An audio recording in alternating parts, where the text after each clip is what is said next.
പാലക്കാട് ജില്ലാ കമ്മിറ്റിയിൽ നിന്നും തരം താഴ്ത്തിയ പി.കെ. ശശിക്കെതിരായ നടപടി തുറന്നു സമ്മതിക്കാതെ CPM നേതൃത്വം. ശശിക്കെതിരെ നടപടി എടുത്തിട്ടില്ല എന്നായിരുന്നു സംസ്ഥാന സെക്രട്ടറി M.V. ഗോവിന്ദന്റെ പ്രതികരണം. KTDC ചെയർമാൻ സ്ഥാനം പി.കെ. ശശി രാജിവെച്ചേക്കുമെന്നാണ് സൂചന. പുത്തലത്ത് ദിനേശന്റെ നേതൃത്വത്തിലുള്ള അന്വേഷണ കമ്മീഷൻ റിപ്പോർട്ടിൽ ഗുരുതരമായ പരാമർശങ്ങളായിരുന്നു പി.കെ. ശശിക്കെതിരെ ഉണ്ടായിരുന്നത്. ശശിയെ ജില്ലാ കമ്മിറ്റിയിൽ നിന്ന് ബ്രാഞ്ചിലേക്ക് തരം താഴ്ത്താനായിരുന്നു ജില്ലാ സെക്രട്ടേറിയറ്റ് യോഗത്തിന്റെ തീരുമാനം. ഇതോടെ KTDC ചെയർമാൻ സ്ഥാനം രാജിവെക്കാനായിരുന്നു പി.കെ. ശശിയുടെ തീരുമാനം. എന്നാൽ നടപടി തുറന്നു സമ്മതിക്കാൻ CPIM നേതൃത്വം തയ്യാറല്ല. നടപടി എടുത്തിട്ടില്ല. അപ്പൊ ഇന്നിപ്പോൾ KTDC ചെയർമാൻ സ്ഥാനം രാജിവെക്കുമെന്ന് പറയണം.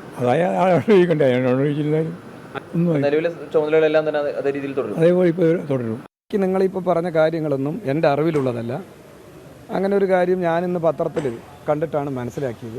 ഇന്നത്തെ യോഗത്തിൽ പങ്കെടുത്തെങ്കിലും പി.കെ. ശശിക്കെതിരായ നടപടിയെക്കുറിച്ച് അറിയില്ല എന്നായിരുന്നു മന്ത്രി M.B. രാജേഷിന്റെ പ്രതികരണം. പി.കെ. ശശിക്കെതിരായ നടപടി സംസ്ഥാന നേതൃത്വം ഔദ്യോഗികമായി പ്രഖ്യാപിച്ച ശേഷം പ്രതികരണം മതിയെന്നാണ് നേതാക്കളുടെ തീരുമാനം. പി.കെ. ശശിയുടേത് കമ്മ്യൂണിസ്റ്റ് ശൈലിയിലുള്ള ജീവിതമല്ല, പാർട്ടിയോട് ചർച്ച ചെയ്യാതെയാണ് പ്രവർത്തനം, മണ്ണാർക്കാട് യൂണിവേഴ്സൽ സഹകരണ കോളേജിനായി പണം പിരിച്ചത് പാർട്ടിയെ അറിയിച്ചില്ല തുടങ്ങി ഗുരുതരമായ പരാമർശങ്ങളായിരുന്നു പുത്തലത്ത് ദിനേശന്റെ നേതൃത്വത്തിൽ സമർപ്പിച്ച അന്വേഷണ കമ്മീഷൻ റിപ്പോർട്ടിൽ പി.കെ. ശശിക്കെതിരെ ഉണ്ടായിരുന്നത്.